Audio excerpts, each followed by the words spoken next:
ನಮ್ಮ ಪಕ್ಷದ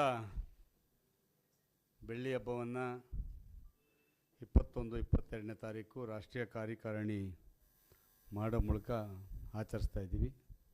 ಪ್ರತಿ ಕ್ಷೇತ್ರದಿಂದ ಸಹ ಸುಮಾರು 250ರಿಂದ 500 ಜನ ಮುಖಂಡರುಗಳನ್ನ ಅವತ್ತು ಬೆಂಗಳೂರಿಗೆ ಬರ್ತಕ್ಕಂಥ ಒಂದು ವ್ಯವಸ್ಥೆ ಎಲ್ಲ ಮಾಡ್ಕೊಂಡಿದ್ದೀವಿ. ನಮ್ಮ ಪಕ್ಷದ ಹಿರಿಯ ನಾಯಕರಾದಂಥ ದೇವೇಗೌಡ ಅಪ್ಪಾಜಿಯವರು, ಕುಮಾರಸ್ವಾಮಿಯವರು ಅವರ ಸಾಧನೆಗಳನ್ನ ಮುಂದಿಟ್ಟುಕೊಂಡು ಅದಕ್ಕೆ ಪ್ರತಿ ಗ್ರಾಮ ಪಂಚಾಯತಿಯ ಮಟ್ಟದಲ್ಲಿ ಅವರು ಯಾವ್ಯಾವ ಕ್ಷೇತ್ರಕ್ಕೆ ಏನೇನು ಕೊಡುಗೆಗಳನ್ನ ಕೊಟ್ಟಿದ್ದಾರೆ ಅಂತಕ್ಕಂಥದ್ದು ಎಕ್ಸಿಬಿಷನ್ಸು ಸಹ ಈ ತಿಂಗಳು ಕಂಟಿನ್ಯೂಸ್ ಆಗಿ ಈ ಕಾರ್ಯಕಾರಿಣಿ ಮುಗಿದ ಮೇಲೆ ಪ್ರತಿ ಅಸೆಂಬ್ಲಿ ಕ್ಷೇತ್ರದಲ್ಲೂ ಸಹ ಅವರ ಸಾಧನೆಗಳನ್ನ ನೆನೆಸ್ತಕ್ಕಂಥ ಕೆಲಸವನ್ನು ನಮ್ಮ ಪಕ್ಷ ಮಾಡ್ತದೆ. ಜೊತೆಗೆ ಪ್ರಾದೇಶಿಕ ಪಕ್ಷ ಅಂತಕ್ಕಂಥದ್ದು ಎಷ್ಟು ಅವಶ್ಯಕತೆ ಇದೆ ಅಂತಕ್ಕಂಥದ್ದು ಸಹ, ಜೊತೆಗೆ ಪ್ರಾದೇಶಿಕ ಪಕ್ಷ ಇದ್ದಾಗ ಜನಸಾಮಾನ್ಯರಿಗೆ ಎಷ್ಟು ಕೆಲಸಗಳಾಗಿದ್ದಾವೆ, ಕಾರ್ಯಗಳಾಗಿದ್ದಾವೆ, ಅದು ರಾಷ್ಟ್ರೀಯ ಪಕ್ಷಗಳು ಇದ್ದಂಥ ಸಂದರ್ಭದಲ್ಲಿ ಯಾವ್ಯಾವ ಅನಾಹುತಗಳಾಗಿದ್ದಾವೆ ಅಂತಕ್ಕಂಥದ್ದು ಮನವರಿಕೆ ಮಾಡಿಕೊಡ್ಬೇಕು ಅನ್ನೋ ದೃಷ್ಟಿಯಿಂದ ನಿರಂತರವಾಗಿ 2028ಕ್ಕೆ ನಾವು ಏನು ನಮ್ಮ NDA ಅಲಯನ್ಸ್ ಇದೆ ಅಧಿಕಾರಿಗೆ ತರೋವರೆಗೂ ಸಹ ಈ ಒಂದು ಕಾರ್ಯಕ್ರಮವನ್ನು ಮುಂದುವರಿಸ್ಕೊಂಡು ಹೋಗಬೇಕು ಅಂತಕ್ಕಂಥದ್ದು ನಮ್ಮ ಹೈಕಮಾಂಡ್ನ ಉದ್ದೇಶ ಆಗಿದೆ. ಅದನ್ನು ನಾವೆಲ್ಲರೂ ಸೇರಿಕೊಂಡು ಒಗ್ಗಟ್ಟಾಗಿ ಮಾಡಿ ವಿಶೇಷವಾಗಿ ಮಂಡ್ಯ ಜಿಲ್ಲೆಯಲ್ಲಿ ನಮ್ಮ ಪಕ್ಷವನ್ನು ಭದ್ರವನ್ನು ಇನ್ನೂ ಹೆಚ್ಚು ಬುನಾದಿ ಹಾಕಿ ಹೆಚ್ಚು ಗಟ್ಟಿಮುಟ್ಟಾಗಿ ಕಟ್ತಕ್ಕಂಥ ಕೆಲಸವನ್ನು ಮಾಡಬೇಕು. 22ನೇ ತಾರೀಕು ನಮ್ಮ ಪಕ್ಷದ ಎಲ್ಲ ಮುಖಂಡರುಗಳು ಬಂದು ಈ ಸಭೆಯನ್ನು ಯಶಸ್ವಿ ಮಾಡಬೇಕು ಅಂತ ತಮ್ಮ ಮೂಲಕ ಅವ್ರನ್ನ ಕೇಳ್ಕೊಳ್ತೀನಿ. ಧನ್ಯವಾದಗಳು. ನೀರಿದ್ದು ಕೂಡ ರೈತರಿಗೆ ನೀರು ಬಿಡದೇನೆ ರೈತರ ಒಂದು ವ್ಯವಸ್ಥೆಗಳ ಬಗ್ಗೆ ವಿಚಿತ್ರವಾದ ಧೋರಣೆ ತೋರಿದ್ದು ಈಗಾಗಲೇ ಸ್ವಲ್ಪ ದಿವಸದಿಂದ ನಾನು ಕೂಡ ಮಾಧ್ಯಮಗಳು ಇಲ್ಲೇ ಬಂದು ಮಾತಾಡಿದ್ದೆ. ನೀರಿದ್ದು ಕೂಡ ನಾಲೆಗಳಿಗೆ ನೀರು ಕೊಡದೇನೆ ರೈತರಿಗೆ ಅನ್ಯಾಯ ಮಾಡಿದಂಥ ವಿಚಾರಗಳನ್ನ ಪ್ರಸ್ತಾಪ ಮಾಡಿದ್ವಿ. ಈ ಸರ್ಕಾರ ಒಂದು ಪಾಲಿಸಿ ಮ್ಯಾಟ್ರನ್ನ ಇಟ್ಕೊಂಬಿಟ್ಟಿದೆ. ಕೆಲವು ಈ ಆಮಿಷಗಳು ತೋರಿಸೋದ್ರ ಮುಖಾಂತರ ಒಟ್ಟಾರೆ ಹೇಗೆ ಬೇಕಾದ್ರೂ ನಾವು ನಡ್ಕೋಬೋದು ಅನ್ನೋ ಒಂದು ನಿಟ್ಟಿನಲ್ಲಿ ಹೊರಟಿದ್ದಾರೆ. ಮುಖ್ಯವಾಗಿ ಈಗ ಕಾವೇರಿ ಆರತಿ ಅನಾವಶ್ಯಕವಾದ ಒಂದು ಕಾರ್ಯಕ್ರಮ ಈ ಜಿಲ್ಲೆಗೆ ಮತ್ತು ಈ ರಾಜ್ಯಕ್ಕೆ ಅದು ಎಲ್ಲ ಪಕ್ಷಗಳ ಮುಖಂಡರುಗಳನ್ನ ಚರ್ಚೆ ಮಾಡಿ ಅದರ ಸೂಕ್ಷ್ಮತೆಯನ್ನು ಅರಿವು ಇಟ್ಕೊಂಡು ಮಾಡಬೇಕಾಗಿತ್ತು. ಈಗ ಕೋಟ್ಯಾಂತರ ರೂಪಾಯಿ ವೆಚ್ಚನ ಮಾಡಿದ್ದಾರೆ. ತಾತ್ಕಾಲಿಕ ಒಂದು ಆರ್ಟಿಫಿಷಿಯಲ್ ಪ್ಲಾಸ್ಟಿಕ್ ವಿಗ್ರಹ ಮಾಡಿ ಅಲ್ಲಿ ಪೂಜೆ ಮಾಡೋದ್ರ ಮುಖಾಂತರ ಕೋಟ್ಯಾಂತರ ರೂಪಾಯಿ ಈ ಜಿಲ್ಲೆಯಲ್ಲಿ ಹಣ ದುರುಪಯೋಗ ಆಗಿದೆ. ಈ ಥರ ಜನ ಸೂಕ್ಷ್ಮವಾಗಿ ಗಮನಿಸ್ತಾ ಇದ್ದಾರೆ. ಹಾಗೆ ಅಂಥ ಯಾವ ವಿಚಾರದಲ್ಲೂ ನಾವು ರಾಜಿ ಪ್ರಶ್ನೆನೇ ಇಲ್ಲ. ನಾವು ಈ ಸರ್ಕಾರದ ನೀತಿ ವಿರುದ್ಧವಾಗಿ ನಾವು ಮಾಡೋದಿದ್ದೀವಿ. ಇವತ್ತು ಮುಖ್ಯವಾಗಿ ಬೇರೆ ಯಾವ ವಿಚಾರವನ್ನು ನಾವು ಪ್ರಸ್ತಾಪಿಸೋದಕ್ಕಿಂತ ಈ 25 ವರ್ಷ ಏನು ನಮ್ಮ ಪಕ್ಷ ಉದ್ದೇಶಗಳಿದೆ, ನಮ್ಮ ಇನ್ನೊಬ್ಬರು ಸ್ನೇಹಿತರು ಕೇಳಿದ್ರು ಮುಂದಿನ ಏನು ಹೆಜ್ಜೆ ಅಂತ. ರಾಷ್ಟ್ರ ರಾಜಕಾರಣದಲ್ಲಿ ಕರ್ನಾಟಕ ರಾಜ್ಯನ ಅತ್ಯಂತ ಪ್ರಬಲವಾಗಿಡೋಕ್ಕೆ JDS ಪಕ್ಷನ ಬೆಳೆಸುವಂಥದ್ದೇ ನಮ್ಮ ಮೂಲ ಉದ್ದೇಶ ಅಂತ ಹೇಳ್ತೀನಿ. ಕಾವೇರಿ ಆರತಿ ಇರ್ಬೋದು, ರಾಜ್ಯ ಸರ್ಕಾರದ್ದು ಬೇರೆ ಬೇರೆ ವೈಫಲ್ಯಗಳೆಲ್ಲ ಇದೆ, ಅದನ್ನೆಲ್ಲ ಇಟ್ಕೊಂಡು ನೀವು ಯಾಕೆ ಜನರಿಗೆ ಅದನ್ನು ಮುಗಿಸುವಂಥ ಕೆಲಸವನ್ನು ಏನು ಮಾಡಿದ್ದೀರಿ 2.5 ವರ್ಷ? ಅಯ್ಯೋ, ನಾವು ಅನೇಕ ವಿಚಾರಗಳನ್ನ ನಿಮ್ಮ ಮಾಧ್ಯಮಗಳ ಮುಖಾಂತರನೇ ಬಂದು ಇಲ್ಲೇ ಕುತ್ಕೊಂಡು ಚರ್ಚೆಗಳು ಮಾಡಿದ್ದೀವಿ. ಆದರೆ ಇಲ್ಲ, ಮೊದಲು ಜನ ವಿಶೇಷವಾಗಿ ಹರಿಸಿ ಅವ್ರನ್ನ ಗೆಲ್ಲಿಸಿದ್ದಾರೆ. ಈ 2.5 ವರ್ಷ ಅವ್ರು ಏನು ಮಾಡ್ತಾರೆ, ಸ್ವಲ್ಪ ಫ್ರೀ ಹ್ಯಾಂಡ್ ಬಿಟ್ಟು ಅವ್ರು ಏನು ಕೆಲಸ ಮಾಡ್ತಾರೆ, ಅವ್ರ ಉದ್ದೇಶಗಳೇನು ಅಂತ ಸಾರ್ವಜನಿಕರಿಗೂ ಅರ್ಥ ಆಗಲಿ. ನಂತರದಲ್ಲಿ ನಾವೆಲ್ಲ ಹೋರಾಟಕ್ಕೆ ಇಳಿತೀವಿ. ಯಾವುದೇ ಅನ್ಯಾಯ ಮಾಡಲಿಕ್ಕೂ ನಾವು ಬಿಡೋದಿಲ್ಲ ಅಂತ.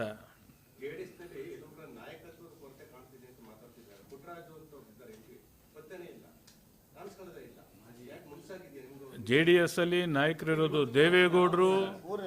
ದೇವೇಗೌಡರು, ಕುಮಾರಸ್ವಾಮಿಯವರು ನಮ್ಮ ನಾಯಕರಿದ್ದಾರೆ. ನಾವೆಲ್ಲರೂ ಅವರ ಅಡಿಯಲ್ಲಿ ಕೆಲಸ ಮಾಡ್ತೀವಿ ಪಕ್ಷದ. ಅದೆಲ್ಲ ಮುಂದೆ ತೀರ್ಮಾನಗಳಾಗ್ತವೆ. ಎಲ್ಲರೂ ಒಟ್ಟಾಗಿದ್ದೀವಿ, ಎಲ್ಲರೂ ಪಕ್ಷದ ಕೆಲಸ ಮಾಡ್ತಾ ಇದ್ದೀವಿ.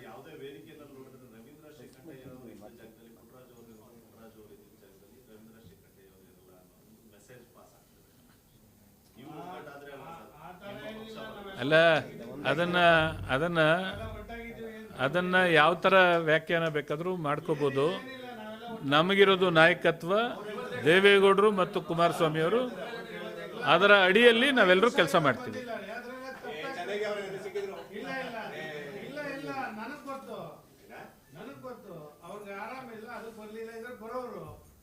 ಈಗ ಜಿಲ್ಲೆನಲ್ಲಿ ಬಹಳಷ್ಟು ಸಾರಿ ಬಹಳಷ್ಟು ಹೋರಾಟಗಳು ಮುಂಚೂಣಿ ಕೆಲಸ ಮಾಡಿಲ್ವಾ? ಮತ್ತೆ ಬಿಡಿ. Thank you sir. ಬಂಧುಗಳೇ, ಏನು ಬರುವ 22ನೇ ತಾರೀಕು ಶನಿವಾರದಂದು ನಮ್ಮ ಪಕ್ಷ ಉದಯವಾಗಿ 1999 ಜೂನ್ನಲ್ಲಿ JDS ಜನತಾದಳ ಜಾತ್ಯತೀತ ಪಕ್ಷ ಉದಯವಾಗಿ 25 ವರ್ಷ ತುಂಬೋದ್ರಿಂದ ಒಂದು ಸಿಲ್ವರ್ ಜೂಬ್ಲಿ ಬೆಳ್ಳಿ ಹಬ್ಬವನ್ನು ಆಚರಣೆ ಮಾಡ್ತಾಯಿದ್ದೀವಿ. ಅದಕ್ಕೆ ಪೂರ್ವ ತಯಾರಿಯಾಗಿ ಎಲ್ಲ ರಾಜ್ಯದ ಮುಖಂಡರುಗಳು, ಅಲ್ಲಿ ಶಾಸಕರು, ಮಾಜಿ ಶಾಸಕರು, ಮಾಜಿ ಸಚಿವರು ಒಳಗೂಡಿ ಪುರುಷ ಜೊತೆ ಮಾಡ್ಕೊಂಡಿದ್ವಿ. ಹಾಗಾಗಿ ನಮ್ಮ ಜಿಲ್ಲೆಯಿಂದಲೂ ಸಹ ಆ ಒಂದು ಕಾರ್ಯಕ್ರಮಕ್ಕೆ ಎಲ್ಲ ಪಕ್ಷದ ಜಿಲ್ಲಾಧ್ಯಕ್ಷರ ಒಂದು ಒಡಗೂಡಿ ಪಕ್ಷದ ಎಲ್ಲ ಮಾಜಿ ಸಚಿವರು, ಮಾಜಿ ಶಾಸಕರು, ಮುಖಂಡರುಗಳು ಎಲ್ಲರೂ ಸಹ ಸೇರಿ ಅತ್ಯಂತ ಹೆಚ್ಚಿನ ಸಂಖ್ಯೆಯಲ್ಲಿ ಭಾಗವಹಿಸಿ ಆ ಕಾರ್ಯಕ್ರಮವನ್ನು ಯಶಸ್ವಿಗೊಳಿಸುವ ಉದ್ದೇಶ. ತಮಗೆಲ್ಲ ಗೊತ್ತಿರೋ ಹಾಗೆ ನಮ್ಮ JDS ಪಕ್ಷವು ಸಹ ರಾಜ್ಯದಲ್ಲಿ 14% 15% ಮತದಾರರನ್ನು ಹೊಂದಿದೆ. ನಡೆಯುವಂಥ ಮತದಾನದಲ್ಲಿ 15-16% ಮತವನ್ನು ತಗೊಂಡಿದೆ. 3 ಬಾರಿ ಬೇರೆ ಪಕ್ಷಗಳೊಂದಿಗೆ ಹೊಂದಾಣಿಕೆ ಮಾಡಿಕೊಂಡು ಅಧಿಕಾರವನ್ನು ನಡೆಸಿರುವಂಥ ವಿಚಾರ ತಮಗೆಲ್ಲ ಗೊತ್ತಿರೋ ವಿಚಾರ. ಇವತ್ತು ದೇವೇಗೌಡ ಅಪ್ಪಾಜಿಯವರು ಕೇವಲ ಶಾರ್ಟ್ ಟೈಮಲ್ಲಿ ಪ್ರಧಾನಮಂತ್ರಿ ಆದ ಸಂದರ್ಭದಲ್ಲಿ ರಾಷ್ಟ್ರ ಮಟ್ಟದ ಅಂತಾರಾಜ್ಯ ಜಲವಿವಾದವನ್ನು ಬಗೆಹರಿಸುವ ನಿಟ್ಟಿನಲ್ಲಿ ಪ್ರಾಮಾಣಿಕ ಪ್ರಯತ್ನ ಮಾಡಿದ್ದಾರೆ. ವಿಶೇಷವಾಗಿ ನಮ್ಮ ಕಾವೇರಿ ಕೊಳ್ಳದ ರೈತರಿಗೆ ಕೇವಲ ಅವರ ಒಂದು ಪತ್ರದಿಂದ ನಾನು ಧರಣಿ ಮಾಡ್ತೀವಿ ಒಂದು ಪತ್ರ ಬರೆದ ಒಂದು ಉದ್ದೇಶದಿಂದ ಅವರ ಶಕ್ತಿ, ಅವರ ಬದ್ಧತೆ, ಅವರ ಶಿಸ್ತಿಗೆ ಇವತ್ತು ಕೇಂದ್ರ ಸರ್ಕಾರ ಮತ್ತು ಜಲಮಂಡಳಿ ಗೌರವ ಕೊಟ್ಟು ಸುಮಾರು 7 TMCಗಿಂತ ಹೆಚ್ಚು ನೀರನ್ನು ನಮ್ಮ ರಾಜ್ಯದ ಕೊಳ್ಳದ ರೈತರಿಗೆ ಉಳಿಸ್ಕೊಟ್ಟಂಥ ಪ್ರಸಂಗ ನಿಮಗೆಲ್ಲ ಗೊತ್ತಿರೋಂಥ ವಿಚಾರ. ಅವರು ಮಾನ್ಯ ದೇವೇಗೌಡಪ್ಪಾಜಿಯವರು ಪ್ರಧಾನಮಂತ್ರಿ ಆದ ಸಂದರ್ಭದಲ್ಲಿ ನಮ್ಮ ರಾಜ್ಯದ ಅನೇಕ ಶುಗರ್ ಮಿಲ್ಗಳಿಗೆ ಅನುಮತಿ ಕೊಟ್ಟದ್ದು, ರೈಲ್ವೆ ಯೋಜನೆಗಳಿಗೆ ಅನುಮತಿ ಕೊಟ್ಟಂಥದ್ದು, ಇನ್ನು ಅನೇಕ ಕಾರ್ಯಕ್ರಮಗಳು ಕೊಟ್ಟಿದ್ದಾರೆ. ಅಂತಾರಾಜ್ಯ ಮಟ್ಟದಲ್ಲೂ ಸಹ ಅನೇಕ ಕೃಷಿಗೆ ಸಂಬಂಧಪಟ್ಟಂಥ ಅನೇಕ ಯೋಜನೆಗಳಿಗೆ ಅವಕಾಶ ಕೊಟ್ಟು ಇವತ್ತು ಸಹ ಆ ಭಾಗದ ರೈತರುಗಳು ದೇವೇಗೌಡ ಅಪ್ಪಾಜಿಯವರ ಬಾಂಗ್ಲಾದೇಶದಲ್ಲೂ ಸಹ ಅವರ ಫೋಟೋವನ್ನು ಮಡಿಕೊಂಡು ಪೂಜೆ ಮಾಡಿಕೊಂಡಿರುವಂಥ ಪ್ರಸಂಗ ನಿಮಗೆಲ್ಲ ಗೊತ್ತಿರುವಂಥ ವಿಚಾರ. ಇವತ್ತು ಕುಮಾರಣ್ಣರವರು ಮುಖ್ಯಮಂತ್ರಿ ಆದ ಸಂದರ್ಭದಲ್ಲಿ ರವೀಂದ್ರಣ್ಣವರು ಹೇಳ್ದಾಗೆ ಇವತ್ತು ಗ್ರಾಮ ವಾಸ್ತವ್ಯ, ಇವತ್ತು ಅವ್ರು ಹೇಳ್ದಾಗೆ 100 ವರ್ಷ ಇತಿಹಾಸ ಹೊಂದಿರುವಂಥ ಯಾವೊಬ್ಬ ಮುಖ್ಯಮಂತ್ರಿನೂ ಸಹ ಗ್ರಾಮ ವಾಸ್ತವ ಕಾರ್ಯಕ್ರಮವನ್ನು ಮಾಡಿರಲಿಲ್ಲ. ರೈತರ ಕಡೆಗೆ ಗಮನ ಹರಿಸಿರಲಿಲ್ಲ, ಅವರ ಆತ್ಮಹತ್ಯೆ ಕಡೆಗೆ ಗಮನ ಹರಿಸಿರಲಿಲ್ಲ. ಅದ್ರ ಜೊತೆಗೆ KPS ಶಾಲೆ ಒಂದು ಕಾರ್ಯಕ್ರಮವನ್ನು ಜಾರಿಗೆ ತಂದರು.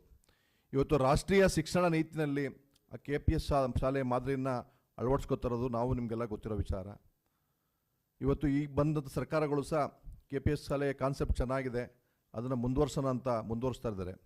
ಜೊತೆಗೆ ನಮ್ಮ ಕಳೆದ ವರ್ಷದ 2023ರ ಚುನಾವಣಾ ಪ್ರಣಾಳಿಕೆಯಲ್ಲಿ ಪಂಚರತ್ನ ಕಾರ್ಯಕ್ರಮ ಇತ್ತು. ಆ ಕಾರ್ಯಕ್ರಮ ಇವತ್ತು ಅದನ್ನು ಮಾರ್ಪಾಡು ಮಾಡಿಕೊಂಡು ಆಲ್ಟರ್ನೇಟ್ ಮಾಡಿಕೊಂಡು ಎಲ್ಲ ಪಕ್ಷಗಳು ಸಹ ಒಂದು ಸಣ್ಣದು ಮಾಡ್ತಿದ್ದಾರೆ. ಅದನ್ನು ಸಂಪೂರ್ಣವಾಗಿ ಇಂಪ್ಲಿಮೆಂಟ್ ಮಾಡೋಕ್ಕಾಗಿಲ್ಲ. ಆ ಕಾರ್ಯಕ್ರಮ ಅತ್ಯದ್ಭುತವಾದ ಕಾರ್ಯಕ್ರಮ. ಅದರಲ್ಲೂ ಸಹ ಗ್ರಾಮ ಪಂಚಾಯತ್ಗೆ ಒಂದು ಶಾಲೆ ಕೊಡಬೇಕು, ಶಿಕ್ಷಣವನ್ನು ಉತ್ತುಂಗ ತೊಗೊಂಡೋಗ್ಬೇಕು, ಗ್ರಾಮೀಣರಿಗೆ ಉದ್ಯೋಗ ಕೊಡಬೇಕು, ಅವರಿಗೆ ಆರೋಗ್ಯ ಸವಲತ್ತು ಕೊಡಬೇಕು, ಮಾನವ ಸಂಪನ್ಮೂಲ ಚೆನ್ನಾಗಿದ್ದರೆ ಆ ರಾಷ್ಟ್ರ, ಆ ನಾಡು ಚೆನ್ನಾಗಿರುತ್ತೆ ಒಂದು ಕಾನ್ಸೆಪ್ಟಲ್ಲಿ ಕೊಟ್ಟಂಥ ಒಂದು ಕಾರ್ಯಕ್ರಮಗಳು. ಆ ಕಾರ್ಯಕ್ರಮಗಳಿಗೆ ಇವತ್ತು ಅದನ್ನು ಸಹ ಇವತ್ತು ರಾಷ್ಟ್ರೀಯ ಶಿಕ್ಷಣ ನೀತಿಯಲ್ಲಿ ಗ್ರಾಮ ಪಂಚಾಯತ್ ಪ್ರತಿ ಹಳ್ಳಿನಲ್ಲಿ ಸಹ ಮಕ್ಕಳ ಸಂಖ್ಯೆ ಕಮ್ಮಿ ಆಗ್ತಾ ಇದೆ. ಒಂದು ಪಂಚಾಯತ್ಗೊಂದು ಸ್ಕೂಲ್ನ ಮಾಡಿ ಅಲ್ಲಿಗೆ ಬರೋ ಎಲ್ಲ ರೀತಿಯ ಮೂಲಭೂತ ಸೌಕರ್ಯಗಳನ್ನ ಒದಗಿಸ್ಕೋಬೇಕು ಅನ್ನೋದು ಎಲ್ಲ ಸರ್ಕಾರಗಳ ಒಂದು ಇತ್ತೀಚಿನ ಸರ್ಕಾರಗಳು ಸಹ ರಾಷ್ಟ್ರೀಯ ಶಿಕ್ಷಣ ನೀತಿಯಲ್ಲೂ ಸಹ ಅಳವಡಿಸ್ಕೋತಾ ಇದ್ದಾರೆ. ಅಂದರೆ ಅವರ ದೂರದೃಷ್ಟಿ ಯಾವ ಥರ ಇತ್ತು ಆ ಸಂದರ್ಭದಲ್ಲೇ ಅವರು ಆಲೋಚನೆ ಮಾಡಿ ಈ ಒಂದು ಕಾರ್ಯಕ್ರಮ ಮಾಡಿದ್ದಾರೆ. ಹಾಗಾಗಿ ನಮ್ಮ ಪಕ್ಷ ಗ್ರಾಮೀಣ ಪ್ರದೇಶದ ಸಾಮಾನ್ಯ ರೈತರ, ದೀನರ, ದಲಿತರ, ಬಡವರ ಒಂದು ಆಶಾಕಿರಣವಾಗಿ ಒಂದು ರೂಪುಗೊಂಡಿರುವಂಥ ಒಂದು ಪಕ್ಷ. ಇವತ್ತು ಕೇಂದ್ರ ಸರ್ಕಾರದಲ್ಲೂ ಸಹ ಮಾನ್ಯ ಕುಮಾರಣ್ಣವರು ಮೋದಿಜಿಯವರ ಸರ್ಕಾರದಲ್ಲಿ ಉಕ್ಕು ಮತ್ತು ಕೈಗಾರಿಕಾ ಸಚಿವರ ಕೆಲಸ ಮಾಡ್ತಾ ಇದ್ದಾರೆ. ಇವತ್ತು ವೈಜಾಗ್ ಕಂಪ್ನಿಗೆ ಸ್ಟೀಲ್ ಉದ್ಯಮವನ್ನು ಅಭಿವೃದ್ಧಿಪಡಿಸಲಿಕ್ಕೆ ಕೊಟ್ಟ ಸಂದರ್ಭದಲ್ಲಿ ಆ ಭಾಗದ ರೈತರು ಇವತ್ತು ಹಾಲನ್ನ ಅಭಿಷೇಕ ಮಾಡಿ ಕುಮಾರಣ್ಣ ಪೂಜ್ಯ ಭಾವನೆಯಿಂದ ನೋಡ್ತಿರೋಂಥ ಪ್ರಸಂಗ ನಿಮಗೆಲ್ಲ ಗೊತ್ತಿರೋಂಥ ವಿಚಾರ. ಹಾಗಾಗಿ ನಮ್ಮ ಪಕ್ಷದಲ್ಲಿ ಇಂಥ ಮಹನೀಯರು ಪಕ್ಷ ಕಟ್ಟುವಂಥ ಕೆಲಸ ಮಾಡಿದ್ದಾರೆ. ಜೊತೆಗೆ ಆ ಪಕ್ಷವನ್ನು ನಮ್ಮ ಅಚ್ಚುಮೆಚ್ಚಿನ ಯುವ ನಾಯಕರಾದಂಥ ನಿಖಿಲಣ್ಣವರು ಯುವ ಘಟಕದ ಅಧ್ಯಕ್ಷರಾಗಿ ಕರ್ನಾಟಕ ರಾಜ್ಯದಾದ್ಯಂತ ಪ್ರವಾಸ ಮಾಡಿ ಬೆಳೆಸುವಂಥ ಕೆಲಸವನ್ನು, ಉಳಿಸುವಂಥ ಕೆಲಸವನ್ನು ಮಾಡ್ತಾಯಿದ್ದಾರೆ. ಅವರ ಒಂದು ಸಹಕಾರಕ್ಕೆ ನಾವೆಲ್ಲರೂ ಸಹ ನಿಂತು ಅವರ ಕೈ ಬಲಪಡಿಸುವಂಥ ಕೆಲಸವನ್ನು ನಾವು ಸಹ ಮಾಡ್ತೀವಿ. ಹಾಗಾಗಿ ಇವತ್ತು ನಮ್ಮ ಭಾಗದಲ್ಲೂ ಸಹ ಹೇಳ್ಬೇಕಂತಂದರೆ ನಮ್ಮದೆಲ್ಲ ಮಂಡ್ಯ ಜಿಲ್ಲೆಯ ಕೇರ್ಪೇಟೆ, ನಾಗಮಂಗಲ, ಪಾಂಡುಪುರದ ಅನೇಕ ಭಾಗಗಳು ಯಾವುದೇ ರೀತಿ ನೀರಾವರಿ ಇರಲಿಲ್ಲ, ಉರುಳಿನೂ ಸಹ ಬೆಳೀತಿರಲಿಲ್ಲ. ಅಂಥ ಸಂದರ್ಭದಲ್ಲಿ ದೇವೇಗೌಡ ಅಪ್ಪಾಜಿಯವರ ಒಂದು ಹೋರಾಟದ ಮನೋಭಾವದಿಂದ, ಅವರ ಒಂದು ಸಹಕಾರದಿಂದ, ಅವರ ಒಂದು ರಾಜಕೀಯ ಕೊಟ್ಟಂಥ ಹುದ್ದೆಯನ್ನು ತ್ಯಜಿಸುವಂಥ ಒಂದು ದಿಟ್ಟ ನಿರ್ಧಾರದಿಂದ ಹೇಮಾವತಿ ಕೆನಾಲ್ ಬಂದು ಇವತ್ತು ನಮ್ಮಲ್ಲೂ ಸಹ ಭತ್ತ, ಕಬ್ಬು ಬೆಳೆದು ನೀರಾವರಿ ಒಂದು ಸೌಲಭ್ಯವನ್ನು ಪಡ್ಕೊತಾ ಇದ್ದೀವಿ. ನಮ್ಮ ಭಾಗದಲ್ಲಿ ಎಲ್ಲರೂ ಸಹ 3-4 ತಾಲೂಕಲ್ಲೂ ಸಹ ಇವತ್ತು ಮಂಡ್ಯ ಜಿಲ್ಲೆಯ ಬಸರಾಳಪುರಿಗೂ ಸಹ ಇವತ್ತು ಇರಿಗೇಷನ್ ಆಗಿದೆ. ತುಮಕೂರಿನ ಅನೇಕ ಭಾಗಗಳಲ್ಲೂ ಸಹ ನೀರಾವರಿ ಸೌಲಭ್ಯವನ್ನು ಹೊಂದಿದ್ದಾರೆ. ಹಾಗಾಗಿ ನಾವೆಲ್ಲರೂ ಸಹ ಅವ್ರನ್ನ ಪೂಜ್ಯ ಭಾವನೆಯಲ್ಲಿ ನೋಡ್ತಾ ಒಂದು ಪಕ್ಷದ ಫೌಂಡರ್ ಆದಂಥ, ಸ್ಥಾಪಕರಾದಂಥ ದೇವೇಗೌಡ ಅಪ್ಪಾಜಿಯವ್ರನ್ನ ಇವಾಗಲೂ ಸಹ ನಮ್ಮ ವಯಸ್ಸಾದ ನಮ್ಮ ತಂದೆ ತಾಯಂದಿರು, ತಾತಂದಿರು ಎಲ್ಲರೂ ಸಹ ಅಪಾರವಾದ ಪೂಜ್ಯ ಮನೋಭಾವದಿಂದ ನೋಡ್ಕೊತಾ ಇದ್ದೀವಿ, ಪೂಜ್ಯ ಮನೋಭಾವದಿಂದ ಆರಾಧಿಸ್ತಾ ಇದ್ದೀವಿ. ಅಂಥ ಸಂದರ್ಭದಲ್ಲಿ ಆ ಪಕ್ಷಕ್ಕೆ 25 ವರ್ಷ ತುಂಬಿ ಬೆಳ್ಳಿ ಹಬ್ಬವನ್ನು ಆಚರಣೆ ಮಾಡ್ತಿರೋದು ತುಂಬ ಸಂತೋಷವಾದ ವಿಚಾರ. ನಮ್ಮ ಜಿಲ್ಲೆಯಿಂದ, ನಾನು ಶಾಸಕನಾಗಿ ನಮ್ಮ ತಾಲೂಕಿನಿಂದ ಅತ್ಯಂತ ಹೆಚ್ಚು ಜನಗಳು ಆ ಕಾರ್ಯಕ್ರಮದಲ್ಲಿ ಭಾಗವಹಿಸಿ ಆ ಸಂಭ್ರಮಾಚರಣೆಯಲ್ಲಿ ಯಶಸ್ವಿಗೊಳಿಸಲಿಕ್ಕೆ ನಾವೆಲ್ಲರೂ ಸಹ ಕಾರಣೀಭೂತರಾಗ್ತೀವಿ ಅನ್ನೋ ಮಾತನ್ನ ಈ ಸಂದರ್ಭದಲ್ಲಿ ಹೇಳಿ ತಮಗೆಲ್ಲರಿಗೂ ಸಹ ಮತ್ತೊಮ್ಮೆ ನಮಸ್ಕಾರ ಹೇಳಿ ನಾನು ಮಾತನ್ನು ಮುಗಿಸ್ತೀನಿ. ಜೈ ಹಿಂದ್, ಜೈ ಕರ್ನಾಟಕ, ಜೈ JDS. ನಮ್ಮ ಎಲ್ಲ ಮುಖಂಡರು ತಮ್ಮೊಟ್ಟಿಗೆ ಒಂದು ಪ್ರಾದೇಶಿಕ ಪಕ್ಷದ ಸಾರ್ಥಕ 25 ವರ್ಷಗಳ ತುಂಬಿದ ಸಂದರ್ಭದ ಎಲ್ಲ ವಿಚಾರಗಳನ್ನು ಮೆಲ್ಕು ಹಾಕಿದ್ದಾರೆ. ಕರ್ನಾಟಕದ ಇತಿಹಾಸದಲ್ಲಿ ಭಾಳ ಜನ ಪ್ರಾದೇಶಿಕ ಪಕ್ಷವನ್ನು ಕಟ್ಟಿದ್ರು. ದೇವರಾಜ್ ಅರಸು ಅವರು, ಕೆಂಗಲ್ ಹನುಮಂತಯ್ಯನವರು, ಯಡಿಯೂರಪ್ಪನವರು. ಆದರೆ ಇವತ್ತು ಉಳ್ಕೊಂಡಿದ್ದು ದೇವೇಗೌಡರು ಕಟ್ಟಿದಂಥ ಜಾತ್ಯತೀತ ಜನತೆಗಳ ಒಂದೇ ಪಕ್ಷ ಪ್ರಾದೇಶಿಕ ಪಕ್ಷವಾಗಿ ಉಳಿದಿದೆ. ಪ್ರಧಾನಿ ಮಂತ್ರಿಗಳಾಗಿ ದೇವೇಗೌಡರು ಮಾಡಿದ ಸಾಧನೆ ಅದ್ವಿತೀಯ. ಜಮ್ಮು ಕಾಶ್ಮೀರಕ್ಕೆ ಬೇಡ ಅಂದರೂ ಹೋದವರು, ಗಡಿ ಭಾಗವನ್ನು ಗಡಿಯಲ್ಲಿ ನಿಂತು ವೀಕ್ಷಣೆ ಮಾಡಿದಂಥವ್ರು, ಸೈನಿಕರಿಗೆ ನೈತಿಕ ಬಲವನ್ನು ತುಂಬಿದಂಥವ್ರು. ಬಡ್ಜೆಟ್ನಲ್ಲಿ ಅವರು ಕೊಟ್ಟಂಥ ಕೃಷಿ ಆದ್ಯತೆಯ ಹಿನ್ನೆಲೆಯಲ್ಲಿ ಪಂಜಾಬ್ನವರು ದೇವೇಗೌಡರ ಹೆಸರಿನಲ್ಲಿ ಭತ್ತದ ತಳಿಗೆ ದೇವೇಗೌಡರ ಹೆಸರಿಡ್ತಾರೆ. ಬಹುಶಃ ಹಿಂದೆಂದೂ ಯಾವ ಪ್ರಧಾನಮಂತ್ರಿ ಕೊಡದೇ ಇರುವಷ್ಟು ಮಹತ್ವವನ್ನು, ಆದ್ಯತೆಯನ್ನು ಕೃಷಿಗೆ ಈ ದೇಶದಲ್ಲಿ ದೇವೇಗೌಡರ 11 ತಿಂಗಳಲ್ಲಿ ನೀಡ್ತಾರೆ. ಕರ್ನಾಟಕಕ್ಕೆ ನೀರಾವರಿಗೆ ಹಣ ನಾವು ಕಂಡಿರಲೇ ಇಲ್ಲ. 50,000 ಕೋಟಿ ಹಣವನ್ನು ನೀರಾವರಿ ಯೋಜನೆಗಳಿಗೆ ಕರ್ನಾಟಕ ಹರಿದು ಬರುವಾಗ ನೋಡ್ಕೊಳ್ತಾರೆ ಕೇವಲ 11 ತಿಂಗಳ ಅವಧಿಯಲ್ಲಿ. ಕರ್ನಾಟಕದಲ್ಲಂತೂ ಸಾಮಾಜಿಕವಾಗಿ ನಮ್ಮನ್ನು ಕಾಡ್ತಾ ಇತ್ತು ಸಾರಾಯಿ, ನಿಷೇಧ ಮಾಡಿದ್ದು ಕುಮಾರಣ್ಣ. ಲಾಟ್ರಿ ಜನರನ್ನು ಬೀದಿಗೆ ತರ್ತಾ ಇತ್ತು, ರದ್ದತಿ ಮಾಡಿದ್ದು ಕುಮಾರಣ್ಣ.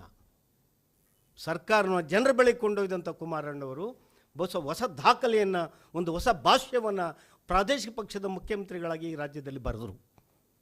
ಇವತ್ತು ನಿಮ್ಗೆ ಹೇಳ್ತೇನೆ, ಏನು ಬಿಹಾರದಲ್ಲಿ ಮೊನ್ನೆ ಫಲಿತಾಂಶ ಬಂದಿದೆಯೋ ಅದೇ ಫಲಿತಾಂಶ ಮುಂದಿನ ಸಾರ್ವತ್ರಿಕ ವಿಧಾನಸಭಾ ಚುನಾವಣೆಯಲ್ಲಿ ಕರ್ನಾಟಕದಲ್ಲಿ ನಾವು ಕಾಣಲಿದ್ದೇವೆ. ಜನ ಆತುರದಲ್ಲಿದ್ದಾರೆ ಅನ್ನುವಂಥದ್ದನ್ನು ನಿಮ್ಮೊಟ್ಟಿಗೆ ಹಂಚ್ಕೊಳ್ಳಿಕ್ಕೆ ಇಷ್ಟಪಡ್ತೇನೆ. ಜನರ ನೋವುಗಳಿಗೆ, ಸಮಸ್ಯೆಗಳಿಗೆ, ರೈತರ ಸಮಸ್ಯೆಗಳಿಗೆ ಸ್ಪಂದಿಸ್ತಕ್ಕಂಥ ಪ್ರಾದೇಶಿಕ ಪಕ್ಷದ ಅನಿವಾರ್ಯತೆ, ಅಗತ್ಯತೆ ಇವತ್ತು ಕಂಡು ಬಂದಿದೆ. ಆ ಹಿನ್ನೆಲೆಯಲ್ಲಿ ನಮ್ಮ ಪಕ್ಷದ ಎಲ್ಲ ನೇತಾರರ ಮುಖಂಡತ್ವದಲ್ಲಿ 22ನೇ ತಾರೀಕು ಶನಿವಾರ 11 ಗಂಟೆಗೆ ಕರ್ನಾಟಕದ JP ಭವನ, ಯಾರು ಈ ದೇಶದ ಕ್ರಾಂತಿಗೆ, 2ನೇ ಕ್ರಾಂತಿಗೆ ನಾಂದಿ ಹೇಳಿದ್ರು ಲೋಕನಾಯಕ ಜಯಪ್ರಕಾಶ್ ನಾರಾಯಣ್ ಅವರ ಹೆಸರಿನ ಭವನದ ಆವರಣದಲ್ಲಿ ಈ ಬೆಳ್ಳಿಯ ಹಬ್ಬದ ಸಂಭ್ರಮವನ್ನು ಮಾಡ್ತಾ ಇದ್ದೇವೆ. ನಾನು ಎಲ್ಲ ಈ ಜಿಲ್ಲೆಯ ರೈತಾಪಿ ಜನರು ಮತ್ತು ಪಕ್ಷದ ಕಾರ್ಯಕರ್ತರು ಮತ್ತು ಜನರಿಗೆ ಆಹ್ವಾನ ನೀಡ್ತಾ ಇದ್ದೇನೆ. ತಾವೆಲ್ಲ ಬಂದು ಈ ಪ್ರಾದೇಶಿಕ ಅಸ್ಮಿತೆಯ ಕಾರಣಕ್ಕಾಗಿ, ಈ ನಾಡಿನ ಕನ್ನಡ ನಾಡಿನ ನೆಲ ಜಲ ಭಾಷೆಯ ರಕ್ಷಣೆಯ ಕಾರಣಕ್ಕಾಗಿ ಈ ಜಾತ್ಯತೀತ ಜನರನ್ನು ಉಳಿಸ್ಕೊಳ್ಳೇಬೇಕಾದಂಥ ಮತ್ತು ಅತ್ಯಂತ ಸಮರ್ಥವಾಗಿ ಕಟ್ಟಲೇಬೇಕಾದಂಥ ಅನಿವಾರ್ಯತೆ ಮತ್ತು ಸವಾಲು ನಮ್ಮೆದುರು ಇರುವ ಕಾರಣ ತಾವೆಲ್ಲ ಬಂದು ಶಕ್ತಿ ತುಂಬಬೇಕು ಅಂತೇಳಿ ನನ್ನ ಆಹ್ವಾನ ಮಾಡ್ತೇನೆ. ನಿಮ್ಮೆಲ್ಲರಿಗೂ ನಮಸ್ಕಾರ ಮಾಡಿ ನಾನು ಮಾತು ಮುಗಿಸ್ತೇನೆ. ಎಲ್ಲ ಸ್ನೇಹಿತರೆ, ಈಗಾಗಲೇ ವಿಚಾರವನ್ನು ನಮ್ಮ ಜಿಲ್ಲಾಧ್ಯಕ್ಷರು ಮತ್ತು ರವೀಂದ್ರ ಶ್ರೀಕಂಠಯ್ಯನವರು, ಶಾಸಕರಾದಂಥ ಮಂಜು ಅವರು, ನಮ್ಮ ಸುರೇಶ್ ಗೌಡರು, ಶ್ರೀಕಂಠೇಗೌಡರು, ರಾಮಚಂದ್ರ ಅವರು ಎಲ್ಲ ಮಾತನಾಡಿದ್ದಾರೆ. ಮತ್ತು ಅದನ್ನೇ ನಾವು ಪುನರಾವರ್ತನೆ ಮಾಡ್ತಕ್ಕಂಥ ಅವಶ್ಯಕತೆ ಇಲ್ಲ. ಈಗ 21, 22ನೇ ತಾರೀಕು ಏನು ಈ ಪಕ್ಷ ಪ್ರಾರಂಭ ಆಗಿ 25 ವರ್ಷಗಳು ಕಳೆದಿದ್ದೇವೆ, ಅದರ ಅಂಗವಾಗಿ ವಿಶೇಷವಾದಂಥ ಕಾರ್ಯಕ್ರಮವನ್ನು ಆಯೋಜನೆ ಮಾಡಿಕೊಂಡಿದ್ದ ಪಕ್ಷ ನಮ್ಮ ರಾಷ್ಟ್ರ ನಾಯಕರಾದಂಥ ದೇವೇಗೌಡ ಸಾಹೇಬರು ನೇತೃತ್ವದಲ್ಲಿ, ಕುಮಾರಣ್ಣ ನೇತೃತ್ವದಲ್ಲಿ ಈಗ ನಾಳೆಯಿಂದ ಪ್ರಾರಂಭ ಆಗ್ತದೆ. 21ನೇ ತಾರೀಕಿಂದ 21 ಮತ್ತು 22ನೇ ತಾರೀಕು 2 ದಿನಗಳು ಕೂಡ ಕಾರ್ಯಕ್ರಮ ನಡೀತದೆ. ಅದಾದಮೇಲೆ ಇಡೀ ರಾಜ್ಯದಾದ್ಯಂತ ಪ್ರತಿ ಕ್ಷೇತ್ರದಲ್ಲೂ ಕೂಡ ಸಾಧನೆಗಳು ಮತ್ತು ಪಕ್ಷ ನಡೆದು ಬಂದ ಹಾದಿಯ ಒಂದು ಕಿರುಚಿತ್ರಗಳನ್ನು ಪ್ರದರ್ಶನ ಮಾಡ್ತಕ್ಕಂಥದ್ದು, ಜನರಿಗೆ ತಿಳಿಸ್ಕೊಡ್ತಕ್ಕಂಥದ್ದು, ಸಾಧನೆಗಳನ್ನು ಹೇಳ್ತಕ್ಕಂಥ ವಿಚಾರಗಳನ್ನು ಕೂಡ ಪ್ರಾರಂಭ ಆಗ್ತದೆ. ಈ ಉದ್ದೇಶದಿಂದ 22ನೇ ತಾರೀಕು ಗ್ರಾಮ ಪಂಚಾಯತಿ ಸದಸ್ಯರುಗಳು, ಅಧ್ಯಕ್ಷರು, ಉಪಾಧ್ಯಕ್ಷರು, ಎಲ್ಲ ಸಹಕಾರ ಸಂಘದ ಪ್ರತಿನಿಧಿಗಳು, ಜಿಲ್ಲಾ ಪಂಚಾಯತಿ ಮಾಜಿ ಮತ್ತು ಪುರಸಭೆಯ ಮಾಜಿ, ನಗರಸಭೆಯ ಮಾಜಿ ಸದಸ್ಯರುಗಳು, ನಮ್ಮ ಪಕ್ಷದ ಹಿರಿಯ ಮುಖಂಡರು 22ನೇ ತಾರೀಕು ಪಕ್ಷದ ಕೇಂದ್ರ ಕಚೇರಿಯಲ್ಲಿ ನಡೀತಕ್ಕಂಥ ಕಾರ್ಯಕ್ರಮದಲ್ಲಿ ಭಾಗವಹಿಸಿ ತಾವೆಲ್ಲರೂ ಕೂಡ ಪಕ್ಷವನ್ನು ಇನ್ನೂ ಕೂಡ ಹೆಚ್ಚಿನ ರೀತಿಯಲ್ಲಿ ಪ್ರಾದೇಶಿಕ ಪಕ್ಷವನ್ನು ಉಳಿಸ್ಲಿಕ್ಕೆ ತಾವೆಲ್ಲರೂ ಕೂಡ ಸಹಕರಿಸಬೇಕು. ಮಂಡ್ಯ ಜಿಲ್ಲೆಯಾದ್ಯಂತ ಎಲ್ಲ ಜನಪ್ರತಿನಿಧಿಗಳು 22ನೇ ತಾರೀಕು ಆಗಮಿಸಬೇಕು ಪಕ್ಷದ ಕಚೇರಿಗೆ ಅಂತೇಳಿ ಈ ಮುಖಾಂತರ, ಈ ಗೋಷ್ಠಿ ಮುಖಾಂತರ ಜಿಲ್ಲೆಯ ಜನಪ್ರತಿನಿಧಿಗಳಿಗೆ ನಾವು ಆಹ್ವಾನವನ್ನು ಕೊಡ್ತಾ ಇದ್ದೇವೆ. ನಮಸ್ಕಾರ.